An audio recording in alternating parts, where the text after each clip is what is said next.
TVC, a José Narro Robles, exsecretario de Salud y el rector de la UNAM. Muchas gracias por estar con nosotros. Bienvenido.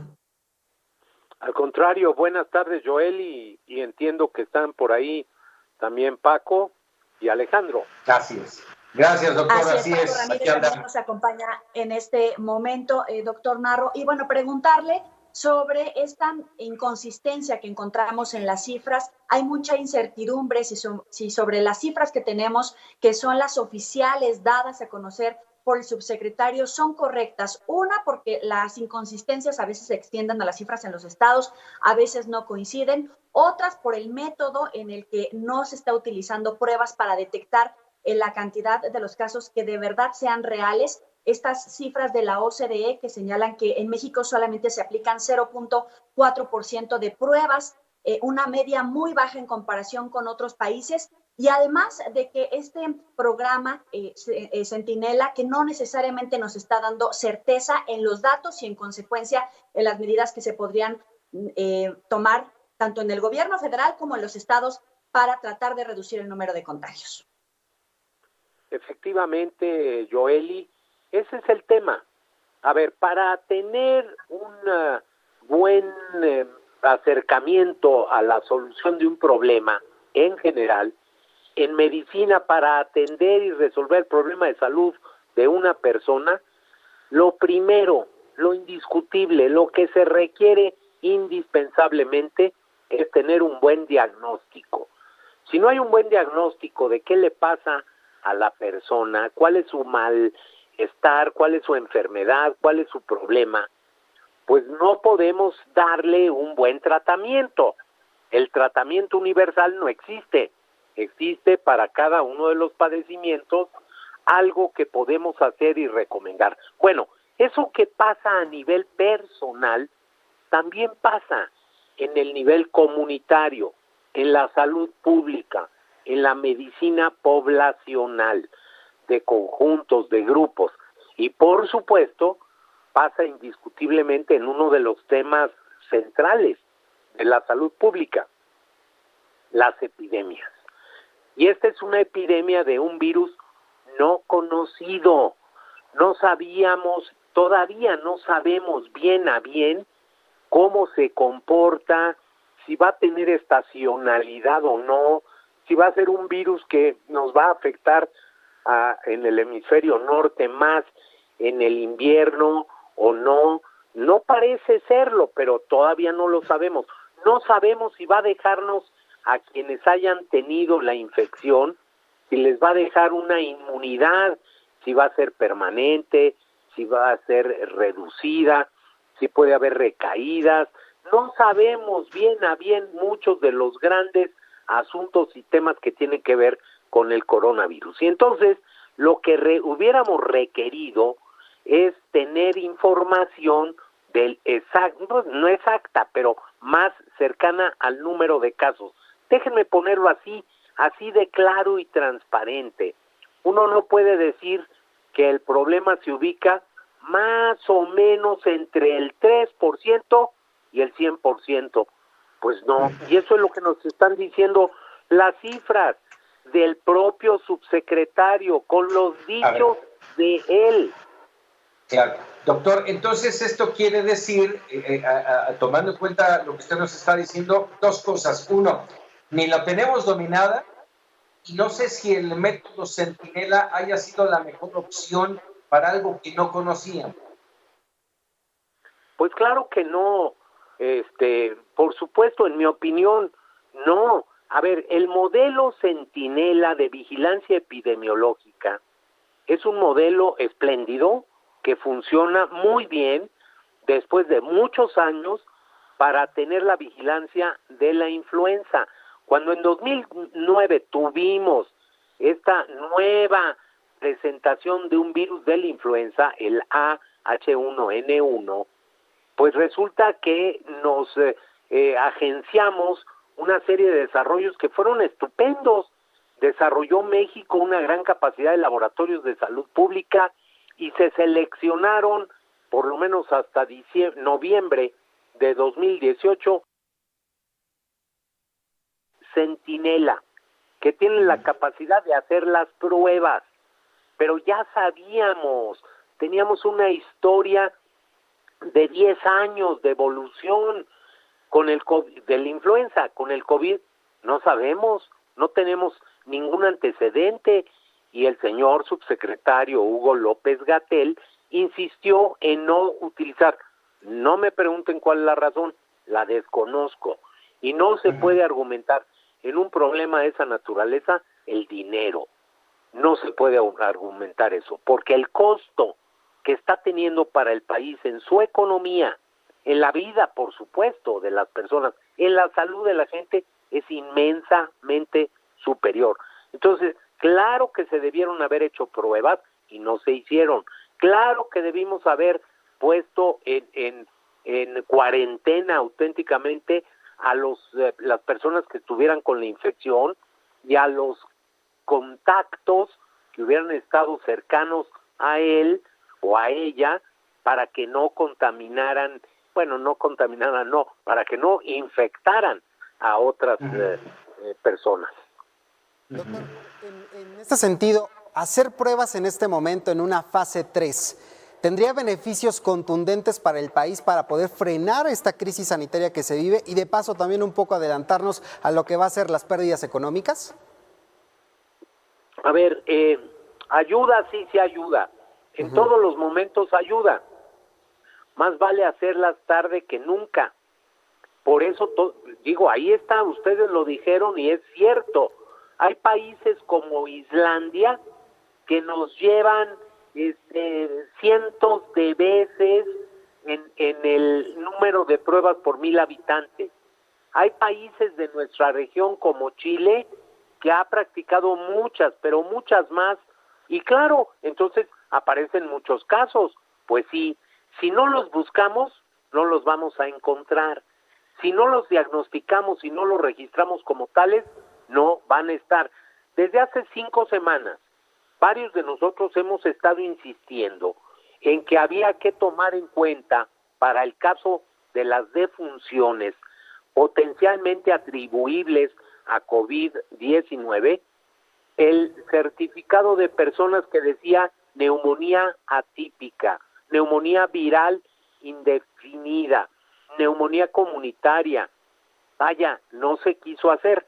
Ayer tuvo obligadamente el subsecretario que echar marcha atrás para decir, bueno, yo creo que en una epidemia de COVID, todos los casos de neumonía típica deben considerarse como si fueran neumonías debidas a COVID. Y esa es una muerte, entonces, por COVID-19. Pues sí, señor subsecretario, nada más que lo dice usted 5 semanas tarde, por lo menos. Y eso es lo que no se vale, porque como dicen una cosa, dicen otra.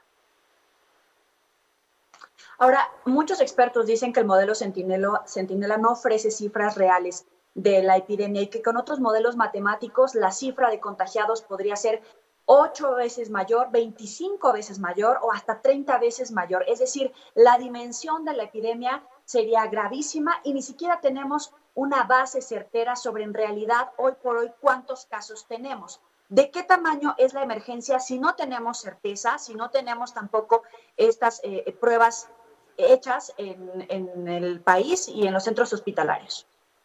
Claro, Joely, y ahí está el tema. Si uno quiere declarar que por fin se aplanó la curva, con todo respeto digo, perdón, pero no es así. Bueno. Sí, lo escucho. ¿Sí me escuchan? Es que por acá se cortó, pero bueno, adelante. Decía yo, claro que era muy importante tener el mayor número de casos diagnosticados, saber cuál era la realidad. Ningún sistema, ninguno, en ninguna parte del mundo, en Estados Unidos o en China, ninguno puede asegurarnos que tuvieron el 100% de los casos infectados bien registrados. No es posible. Hay más en este virus, con COVID-19, hay un porcentaje muy alto de personas que tienen o manifestaciones muy ligeras, casi como un catarro, uno de los virus que producen catarro común es uno de los coronavirus, no uno de la familia de los coronavirus. 2, hay personas que no tienen nada, que están asintomáticos, que son prácticamente portadores sanos. Entonces, por eso era muy importante tener aquello y tener la cifra. Y en efecto, como bien lo dice Joel, cuando resulta que pueden ser 8 o pueden ser 30 veces más, pues entonces pueden ser 130,000 casos los que tenemos, según dice el subsecretario, nada más haciendo la multiplicación de los 16,700 y algo que tuvimos reportados ayer por 8.3, o si lo multiplicamos por 30 veces, nos va a dar más de 500,000. Y entonces ahí está el problema, y también lo está en las cifras cuando nos dan los casos probables de influenza. Fíjense ustedes, ayer que lo puse en Twitter, una de las gráficas presenta con toda claridad cómo en 3 semanas el número de casos probables de influenza se disparó 66% para arriba, cuando el número de casos comprobados por laboratorio no llegó ni a 3%. De 66 a 3% es demasiado. ¿Qué quiere decir?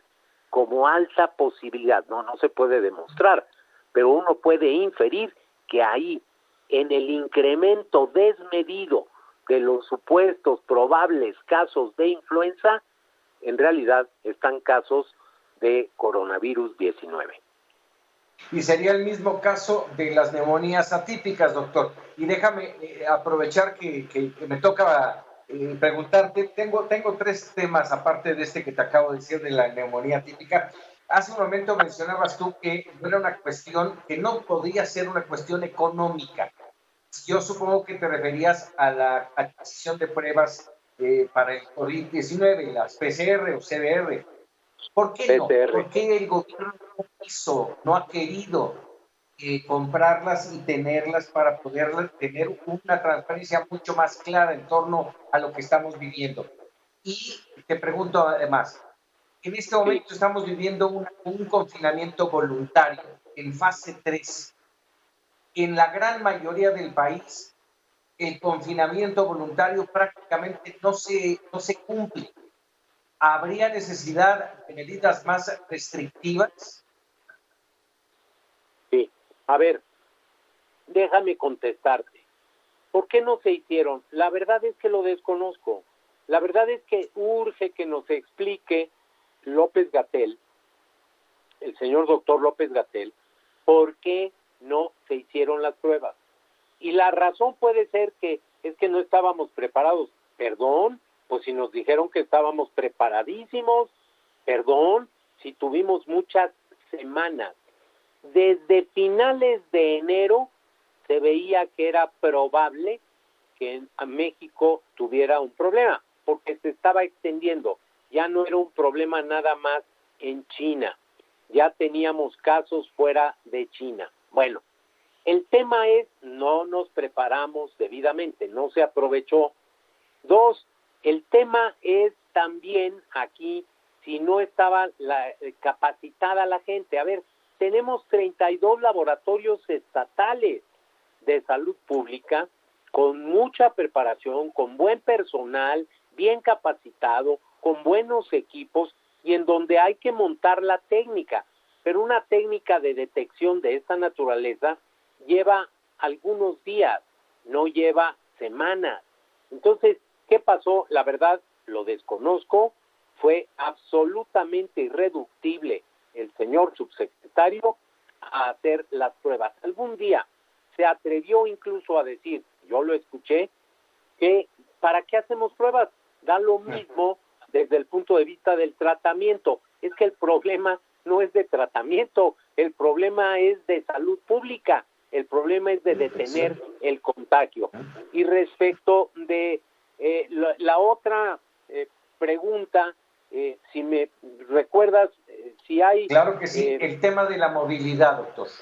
claro, si hay necesidad de tener medidas más fuertes. A ver, cuando se vive una situación extraordinaria, se requieren medidas extraordinarias.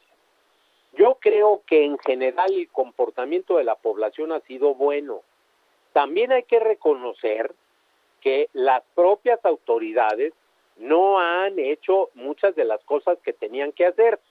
Yo voy a recordar que a mediados de marzo se autorizó en la Ciudad de México la organización de un par de conciertos, un sábado y un domingo en el Vive Latino, en el Foro Sol, con decenas de miles de personas los 2 días. Perdón, eso debió haberse suspendido. No hay manera de justificar. Ya venía creciendo el número de casos. Entonces, yo quisiera pensar que todos podemos tener un grado de responsabilidad para cuidar nuestra salud y la de los demás.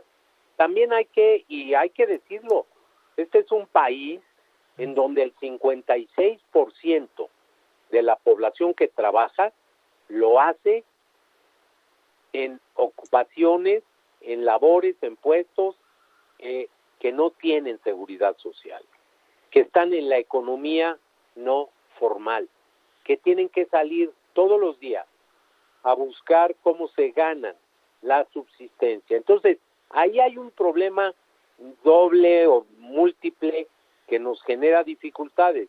¿Qué es lo que yo desearía? Que hagamos un esfuerzo. ¿A qué invito yo a la población? A ver, hemos hecho todos una inversión personal, familiar, muy importante. Yo soy abuelo y me duele muchísimo no ver de lejos nada más a mis nietos. Y a los pequeños, al que tiene 12 años y 7, son 3 de ellos, no los he visto nada más que en videollamadas. O sea, tenemos que entender que es un esfuerzo de todos y ojalá y cumplamos con estas medidas de distanciamiento, de confinamiento y de higiene personal. Doctor Narro, me gustaría un poco insistir en este tema de las decisiones que se han tomado en este país.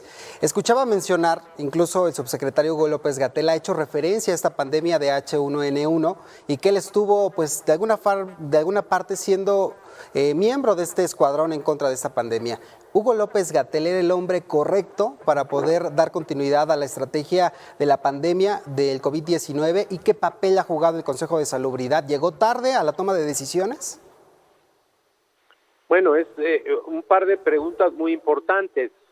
Por supuesto, la primera es, a él le corresponde, él es el subsecretario encargado de esto, ha tomado, con toda la pena lo digo, ha tomado la posición del secretario de Salud, no, hay mucha gente que ni sabe quién es el secretario de Salud, a mí me da tristeza que eso suceda, y bueno, le corresponderá al jefe de Hugo López-Gatell hacer la valoración. Yo no puedo decir sino, en 2009 no funcionó, ni él ni su jefe de aquellos días, él era director adjunto de epidemiología, el subsecretario del área era el doctor Mauricio Hernández Ávila, no funcionaron y terminaron saliendo. Bueno, no entregaron buenas cuentas, lo lamento. De pronto han querido señalar que fue extraordinario. No es así.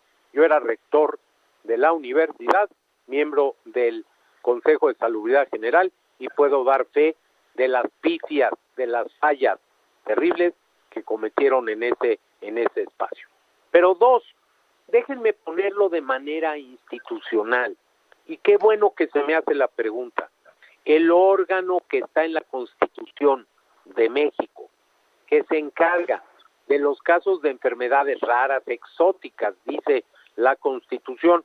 Ese artículo viene desde 1917. Bueno, el órgano encargado del manejo de las epidemias es el Consejo de Salubridad General. Muchos estuvimos insistiendo, yo fui uno de ellos, hasta que por fin hicieron caso. Debió haberse reunido antes, pero por supuesto que sí, con el primer caso a finales de febrero de este año, con el primer caso diagnosticado en México, debió haberse reunido el Consejo de Salubridad General. 2, debiera ser él, no es un asunto personal, no es un asunto de alguien que pueda comunicar muy bien, y si comunica muy bien, que lo haga a nombre del Consejo de Salubridad General, que es la autoridad sanitaria. La Constitución refiere que las autoridades sanitarias son el presidente, el Consejo de Salubridad General, el secretario de Salud y los gobernadores en las entidades federativas. Entonces, por supuesto que había necesidad de que se reuniera, han sido pocas las reuniones, han cometido pifias dentro de la Secretaría del Consejo, han publicado la guía, aquella bioética que generó tantas inquietudes. Polémica. O sea, no, así no se puede, y no han tenido el liderazgo para poder entender que no es lo mismo, con todo respeto, la entidad federativa número 1 que la número 32. Ordénenlas como la quieran, alfabéticamente o de norte a sur, o como ustedes quieran. México es un país extraordinariamente heterogéneo, 127 millones de habitantes, 2 millones de kilómetros cuadrados. Hay que tener una relación estupenda con los gobernadores, y desafortunadamente las autoridades federales politizaron un tema que es técnico, que es de salud pública. Doctor, si en este momento no tenemos certezas sobre las cifras reales de personas contagiadas y hay inconsistencias, ya lo decíamos, entre las cifras oficiales, la de los estados y las proyecciones, ¿en qué medida es responsabilidad del subsecretario y también el secretario y el gobierno en su conjunto, incluido el propio presidente López Obrador, de que cada vez haya más contagios que se pudieron haber evitado si se hubiera determinado con una prueba si alguien estaba contagiado o no? ¿En qué responsabilidad tienen el hecho de que la tasa de mortalidad en México es más alta hasta hoy que en otros países de América y de Europa? Y pues también, si nos vamos en términos económicos, si no se toman las medidas necesarias porque no hay certeza sobre las cifras, sobre si se deben de tomar medidas para lograr mayor aislamiento, cerrar fronteras incluso entre los estados para evitar el tránsito de personas contagiadas y que siga contagiando más gente. Como no sabemos cuántos hay, no sabemos dónde están, no sabemos cómo frenarlo. También eso sería responsabilidad del gobierno mexicano, es decir, más muertos, más contagiados, y que la epidemia se extienda por mucho más tiempo de lo que se pudo haber contenido? A ver, aquí tiene que haber una responsabilidad, yo no digo un responsable, pero aquí hay responsabilidades de parte de los servidores públicos, por supuesto que las hay. Es muy temprano para ahorita hacer ese corte de caja. Parte de lo que debiéramos de hacer todos, ahí sí yo estoy convencido, Joel y Paco y Alejandro, que México lo que tiene que hacer es encontrar motivos de unidad, y máxime cuando estamos frente a una emergencia. Yo sé que a mí me gustaría poder decir otra cosa, pero lo que no nos conviene como país, como sociedad, es dividirnos, enfrentarnos, buenos y malos, tales y cuales. No.